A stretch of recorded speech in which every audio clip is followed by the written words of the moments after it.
El Señor me los bendiga grandemente, mis amados hermanos. Seguimos con la bendición de estudiar esta serie, ¿no? Que la hemos titulado Las 7 iglesias del Apocalipsis. Esta es la sexta parte, hermanos. Ya la penúltima parte de este estudio que hemos venido desarrollando en las citas bíblicas Apocalipsis capítulo 2 y capítulo 3. En específico, hoy vamos a tratar acerca de la iglesia de Filadelfia. Una iglesia modelo, una iglesia ejemplar para todos nosotros los cristianos. Un modelo de iglesia realmente. Filadelfia, la iglesia fiel. La palabra Filadelfia significa amor fraternal. Brevemente un significado. Filadelfia significa amor fraternal. Y lo encontramos en el estudio de esta iglesia, la iglesia de Filadelfia, en Apocalipsis capítulo 3, versículos del 7 al 13. Voy a ir a dar lectura rápidamente a fin de abordar todo este estudio. Dice así la palabra del Señor. Escribe al ángel de la iglesia en Filadelfia. Esto dice el santo, el verdadero, el que tiene la llave de David, el que abre y ninguno cierra, y cierra y ninguno abre. Yo conozco tus obras. He aquí, he puesto delante de ti una puerta abierta, la cual nadie puede cerrar, porque tienes poca fuerza. Has guardado mi palabra y no has negado mi nombre. He aquí, yo entrego de la sinagoga de Satanás a los que dicen ser judíos y no lo son, sino que mienten. He aquí, yo haré que vengan y se postren a tus pies y reconozcan que yo te he amado. Por cuanto has guardado la palabra de mi paciencia, yo también te guardaré de la hora de la prueba que ha de venir sobre el mundo entero para probar a los que moran sobre la tierra. He aquí, yo vengo pronto, retén lo que tienes para que ninguno tome tu corona. Al que venciere, yo lo haré columna en el templo de mi Dios y nunca más saldrá de allí, y escribiré sobre él el nombre de mi Dios y el nombre de la ciudad de mi Dios, la nueva Jerusalén, la cual desciende del cielo de mi Dios, y mi nombre nuevo. El que tiene oído, oiga lo que el Espíritu dice a las iglesias. Hasta allí la palabra del Señor. Como hemos estudiado en las anteriores iglesias, ¿no? La última que estudiamos fue la iglesia de Sardis. Nuevamente el Señor dirige estas palabras al ángel de la iglesia, en este caso a la iglesia de Filadelfia. Una vez más, no está de más repetirlo. El ángel que se refiere este pasaje de Apocalipsis capítulo 3, versículo 7, en sus primeras palabras, es al pastor, al líder espiritual, al anciano, al obispo que está al frente de la obra. ¿Quién dirige estas palabras?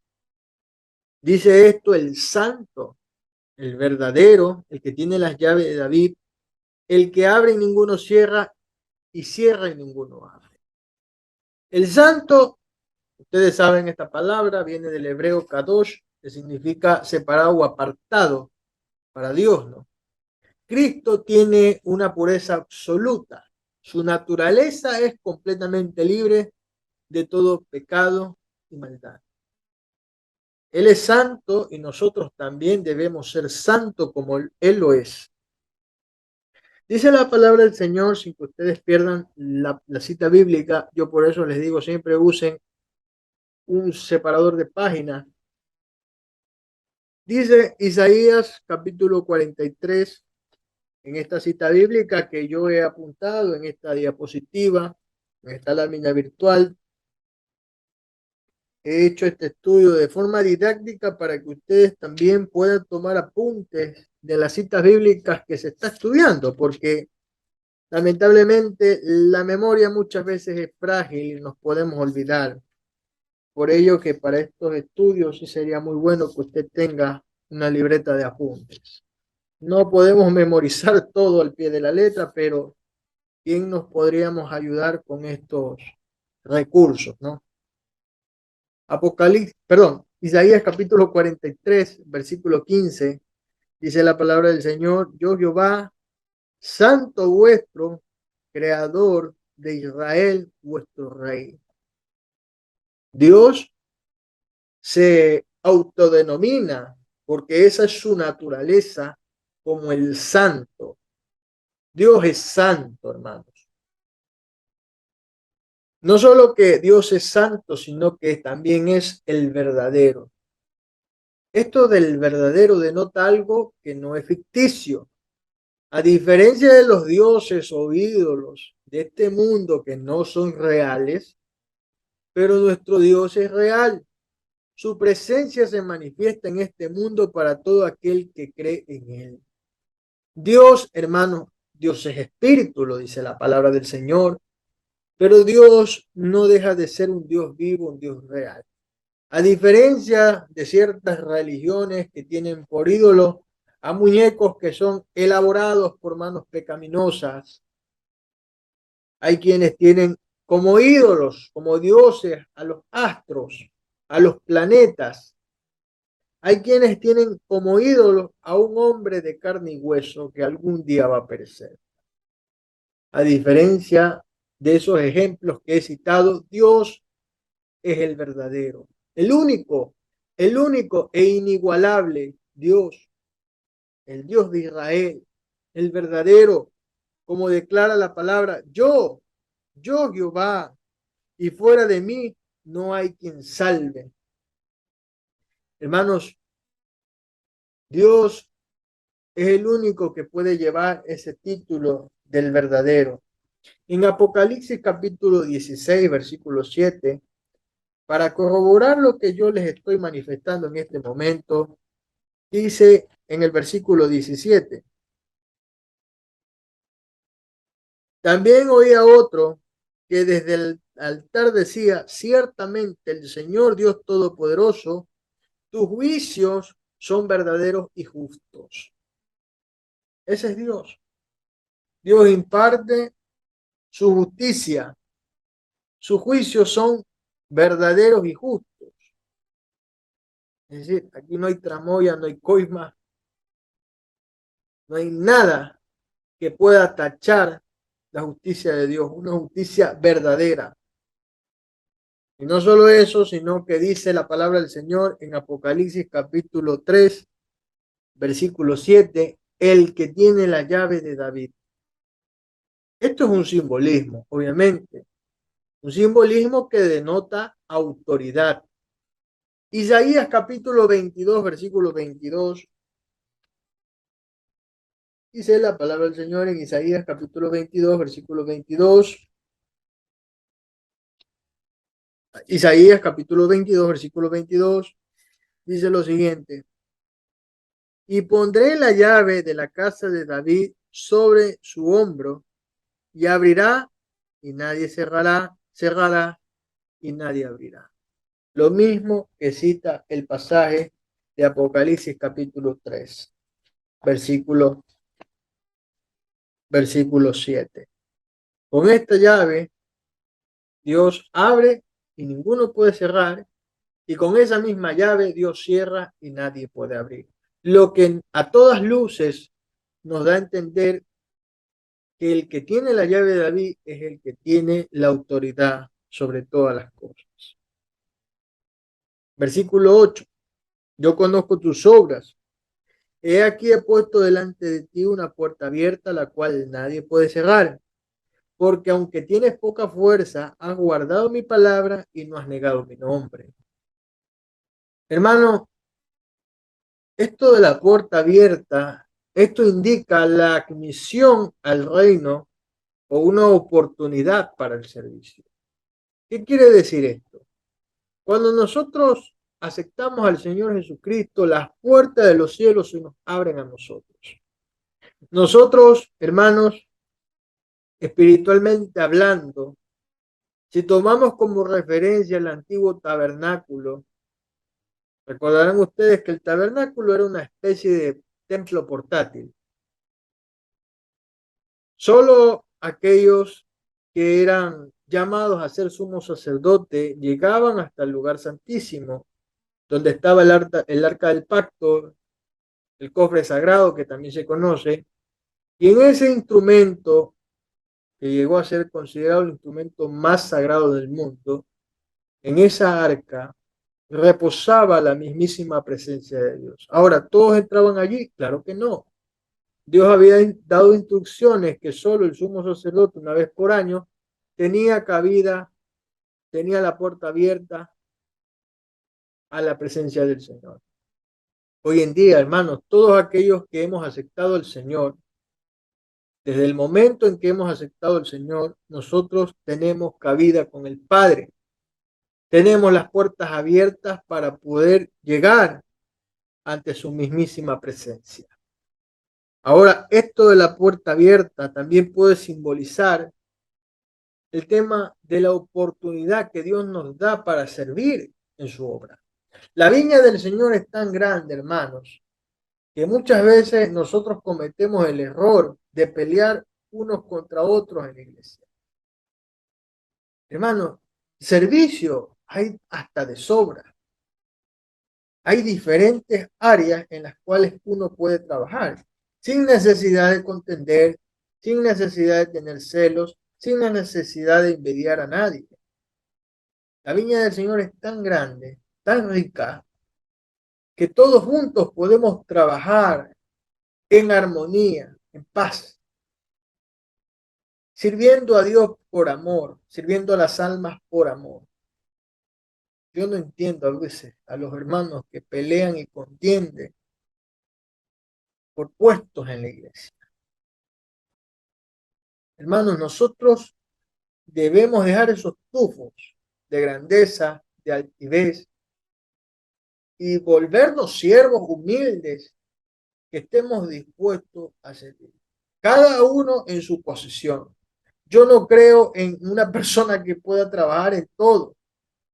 Yo nunca he creído en aquello porque hay quienes quieren ser pastor, quienes ser evangelistas, maestros, quieren ser ovejas, quieren estar en la escuela dominical, en las ofrendas, quieren estar hasta en el liderazgo de las damas. En todo quieren estar.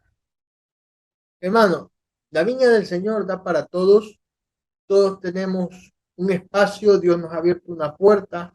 En mi caso, yo en este humilde espacio, en este pequeño espacio, hermanos, yo lo que hago es compartir la enseñanza bíblica. Hay otros que están sirviendo en el evangelismo, en el pastorado. Hay otros que están visitando a los enfermos. Otros están visitando a los presos. Otros están trabajando en los estudios bíblicos, otros están ofrendando, otros están diezmando, y así hay otros que están trabajando en ese precioso ministerio de la oración. Hermanos, tantas áreas en las cuales se puede trabajar. Dios ha abierto una puerta a todos sus siervos para que trabajemos. Es una oportunidad para servir, hermanos, con mucha responsabilidad, con compromiso. En 2 Corintios capítulo 2, versículo 12, 2 Corintios capítulo 2, versículo 12, por si acaso yo estoy buscando en mi Biblia, la cita bíblica, no tengo todo anotado. Dice aquí la palabra del Señor. Voy a leerlo en la versión traducción lenguaje actual, ¿ya? para ir revisando. Versículo 12. Cuando fui a la ciudad de Troade para anunciar la buena noticia de Cristo, tuve la gran oportunidad de trabajar por el Señor en ese lugar. Miren lo que dice el apóstol. Tuve la gran oportunidad de trabajar. Y de cierta forma, servir al Señor es una gran oportunidad. Una oportunidad que no la tiene cualquiera. Usted, por la gracia de Dios, por su favor, está trabajando en su obra. Dice la palabra del Señor en Apocalipsis capítulo 3, versículo 9. He aquí yo entrego de la sinagoga de Satanás a los que dicen ser judíos y no lo son, sino que mienten. He aquí yo haré que vengan y se postren a tus pies y reconozcan que yo te amo. Hermanos, hay algo interesante que dice esta cita bíblica, a los que dicen ser judíos y no lo son. Hay una situación que en la actualidad se está dando, en que hay personas que han estudiado el judaísmo sin ser judíos, y no es que sea un requisito sine qua non estudiar el judaísmo solo los judíos, no, no es algo que solo atañe a los judíos, cualquier persona puede estudiar el judaísmo, por cultura general lo puede hacer. Pero lo cierto es que hay personas que han estudiado tanto el judaísmo que siendo cristianos comienzan a judaizar a otros cristianos. Es decir, comenzamos a adoptar las costumbres que tienen los judíos, que son costumbres muy respetables, muy sanas, que merecen todo nuestro respeto. Nosotros como gentiles no podemos ponernos a criticar lo que hacen o no hacen los judíos, eso no es nuestro asunto, ellos con Dios. Pero lo cierto es que cristianos comienzan a actuar, a tomar apariencia y aún guardar las costumbres que los judíos hasta el día de hoy guardan. Y de esta forma, en vez de ser cristianos, se vuelven judíos, sin serlo, sin tener solo una gota de sangre de judío. Hermanos, yo puedo entender que hay cristianos que son judíos propiamente, ¿verdad? Han llegado a los pies del Señor y ellos mantienen sus costumbres, guardan su ley por ser judíos, ¿ya?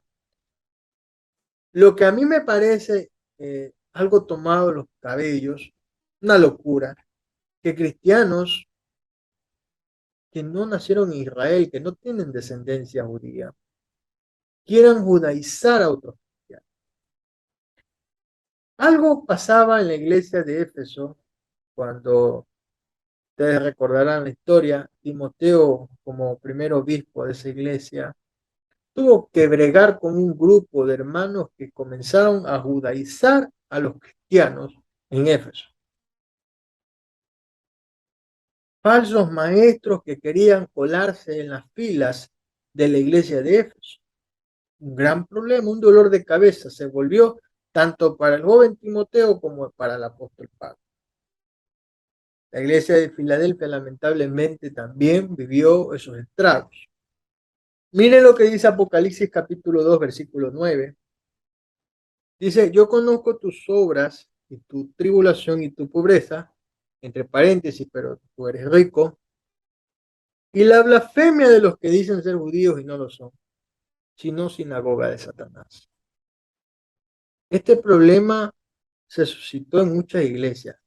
Obviamente, hermano, si usted lee el libro de Hechos de los Apóstoles, se dará cuenta que eso es una transición entre el judaísmo y el cristianismo.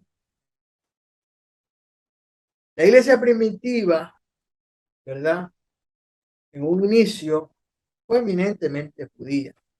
La mayoría de sus miembros eran judíos. Hoy, en la actualidad, estamos en julio de 2022. En su gran mayoría la iglesia es gentil. Pocos son judíos. Que un judío se convierta al Señor es un milagro. Hermano, esta situación también la vivió la iglesia de Filadelfia. impostores, chantas, mentirosos, queriendo decir que son judíos, no lo eran. Miren, dice la palabra del Señor en el versículo 10: por cuanto has guardado la palabra de mi paciencia, yo también te guardaré de la hora de la prueba, que ha de venir sobre el mundo entero, para probar a los que moran sobre la tierra. Esta es una de las más grandes promesas que Dios le ha hecho a la iglesia, que nos va a guardar de la hora de la prueba, porque ciertamente vendrá un tiempo de prueba para esta tierra. Hermanos, si a Dios no le tembló la mano, escúcheme bien, Dios no le tembló la mano para prácticamente desaparecer a toda la raza humana en el tiempo de Noé. Solo Noé, su esposa, sus tres hijos y sus dos nueras se salvaron en esa arca que Dios le dio por instrucción que elabore. El resto de los hombres fueron prácticamente ahogados por las aguas, cayeron del cielo y aún en la tierra se abrieron vertientes, lo que provocó esta gran inundación que nosotros conocemos como diluvio universal. Si a Dios no le tembló la mano para desaparecer a Sodoma y Gomorra con fuego y azufre que descendió del cielo, y de esta forma calcinar a todos los sodomitas, ¿qué piensa usted que Dios va a perdonar a esta generación que ha vivido mucho más tiempo? A nuestra generación, a un mundo perverso que promueve la homosexualidad, que promueve aberraciones, la idolatría, las mentiras, que promueve todo lo malo, vicios, todo lo malo. Obviamente, hermano, el pecado es algo que el Señor detesta, aborrece, porque Él es santo. Vimos que Dios es santo. Hermano, Dios ha prometido a la iglesia de Filadelfia que la va a guardar de la hora de la prueba. Ciertamente va a venir un tiempo de tribulación y gran tribulación.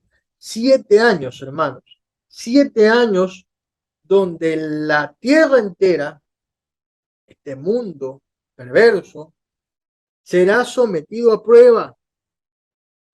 La ira de Dios que es expresada en el libro de Apocalipsis a través de los sellos, las trompetas y las copas, y lo que la Biblia también llama como la gran tribulación, será el tiempo donde la tierra sea sometida a una prueba que Dios nos libre de estar en esos días. En Apocalipsis capítulo 7, versículo 14, dice la palabra del Señor: yo le dije, Señor, tú lo sabes. Y él me dijo: estos son los que han salido de la gran tribulación y han lavado sus ropas y las han emblanquecido con la sangre del Cordero. Ciertamente en el tiempo de la gran tribulación habrán personas que salven por la misericordia de Dios, a pesar de que ese sea un tiempo donde la mayoría de la población va a desaparecer. Ustedes van a tener la oportunidad más adelante, si Dios nos permite, de estudiar los sellos, las trompetas y las copas que describe el libro de Apocalipsis y todos los juicios que con ellos conlleva, ¿no? Hermanos, dice en Mateo capítulo 24, versículo 21, hay doctrinas que se enseñan dentro de la iglesia que este tiempo de la tribulación y gran tribulación ya pasó, pero lo cierto es que a claras luces eso se puede desmentir por la dimensión de los juicios que conllevará este tiempo denominado como la gran tribulación. La magnitud de estos juicios nos dan a entender de que estas cosas están por venir, no es que ya pasaron, no, serán eventos futuros. Dice Apocalipsis capítulo 24, versículo 21, porque habrá entonces gran tribulación, cual no la ha habido desde el principio del mundo hasta ahora, ni la habrá. Es decir, que ese tiempo de prueba va a ser un tiempo único en toda la historia, en todos los tiempos. Ese será un tiempo sin igual, pero lamentablemente, muchos van a tener que pasar por ese tiempo, muchos van a morir en ese tiempo. Que Dios nos libre de pasar por esa situación tan difícil. Es Cristo mismo el que habla y dice, pero habrá gran tribulación, cual no la ha habido desde el principio del mundo hasta ahora, ni la habrá. Es decir, ese será un evento único. Hermano, pero Dios le promete a la iglesia de Filadelfia, aquella que Dios le reconoce sus obras, aquella a la cual le reconoce que no ha tenido mucha fuerza, aquella que le reconoce que ha guardado su palabra y que no ha negado su nombre, aquella iglesia que permaneció fiel, Dios la guardará de la hora de la prueba que ha de venir sobre el mundo entero. Dios va a preservar esta iglesia. Te guardaré de la hora de la prueba. Sin duda alguna, es una de las expresiones de la palabra del Señor que apoya mucho el tema de la enseñanza del arrebatamiento de la iglesia antes de la tribulación. Hermanos, hay quienes creen que la iglesia llegará hasta el tiempo de la tribulación, pero ya la tribulación no la veremos. Hay quienes apoyan la postura de que la iglesia va a pasar la tribulación y la gran tribulación, pero hay quienes apoyamos también la enseñanza de que el Señor vendrá antes de la tribulación y la gran tribulación. La Biblia dice en el libro de Juan capítulo 14, vamos al Evangelio, Juan capítulo 14, versículo del 1 al 3. Dice así la palabra del Señor: no se turbe vuestro corazón, creéis en Dios, creed también en mí. En la casa de mis padres muchas moradas hay. Si así no fuera, yo les hubiera dicho. Voy pues a preparar lugar para vosotros. Nos está hablando nosotros el Señor. Y si me fuere, yo os prepararé lugar, vendré otra vez y os tomaré a mí mismo, para que donde yo estoy, vosotros también estéis. Hermanos, algún día nosotros vamos a ser llamados por el Señor. Algún día el Señor nos hará ese llamado. En Primera de Corintios capítulo 15,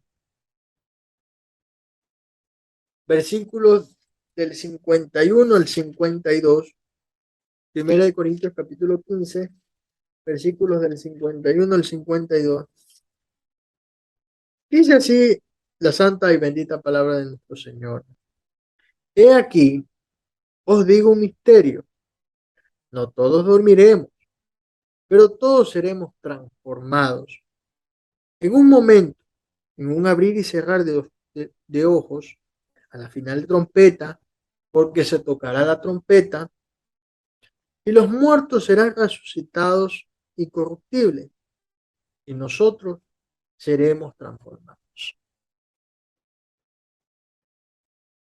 Primera de Tesalonicenses, capítulo 4, versículos del 13 al 17, dice la palabra del Señor, en concordancia con esta cita que acabamos de leer en el libro de Corintios. Dice la palabra del Señor: tampoco queremos, hermanos, que ignoréis acerca de los que duermen, para que no os entristezcáis como los otros que no tienen esperanza. Porque si creemos que Jesús murió y resucitó, así también traerá Dios con Jesús a los que durmieron en él. Por lo cual os decimos esto en palabras del Señor, que nosotros los que vivimos, que habremos quedado hasta la venida del Señor, no pereceremos a los que durmieron, porque el Señor mismo, con voz de mando, con voz de arcángel y con trompeta de Dios, descenderá del cielo. Y los muertos en Cristo resucitarán primero. Luego nosotros, los que vivimos, los que hayamos quedado, seremos arrebatados juntamente con ellos en las nubes para recibir al Señor en el aire, y así estaremos siempre con el Señor. Por tanto, alentaos los unos a los otros con estas palabras. Hermanos, esta palabra que acabamos de leer es una palabra de aliento para toda la iglesia.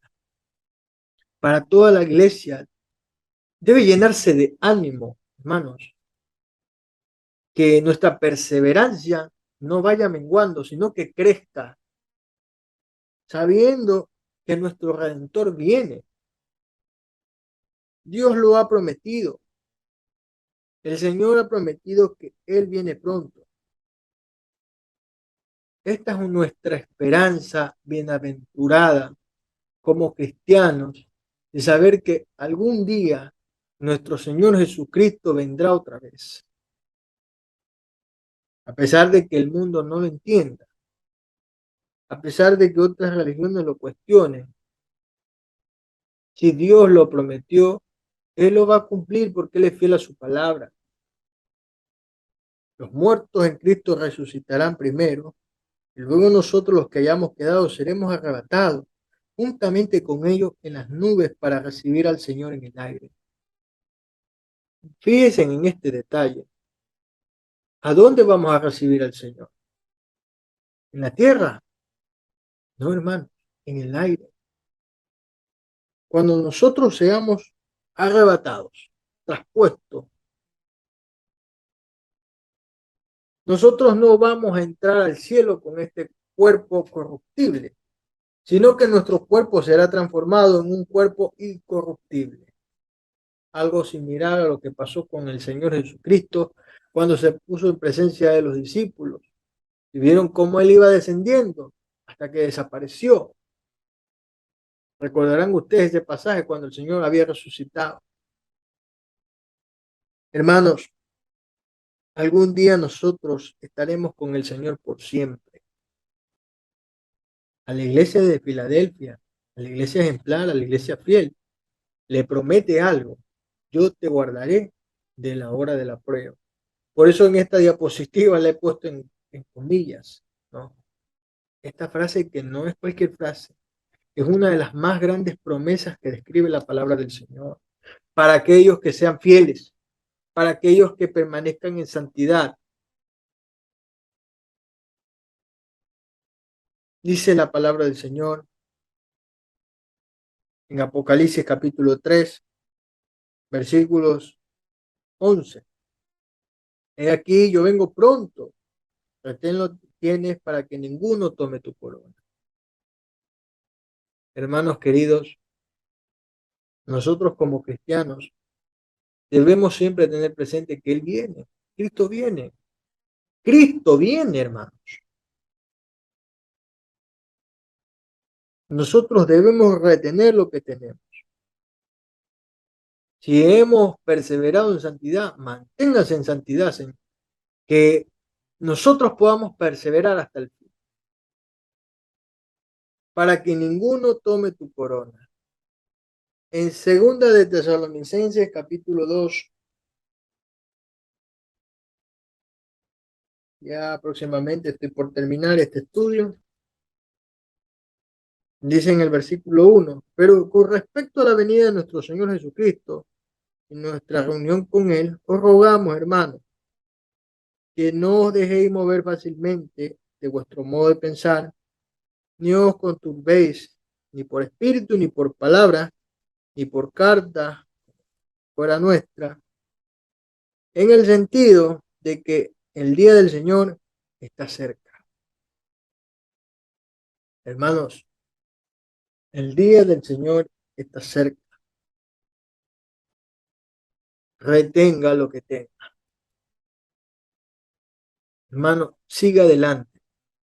No mire atrás como lo hizo la mujer de Lot. Quedó hecha una estatua de sal. Siga adelante. No mire las circunstancias. No mire lo que pasa a su alrededor. No se turbe. Mire a Cristo. Puesto los ojos en Jesús, el autor y consumador de la fe, como declara el autor a la carta a los hebreos. Siga su mirada al Señor. Para ir terminando, Apocalipsis capítulo 12, capítulo 3, versículos 12 y 13. Dice, al que venciere, yo lo haré columna en el templo de mi Dios.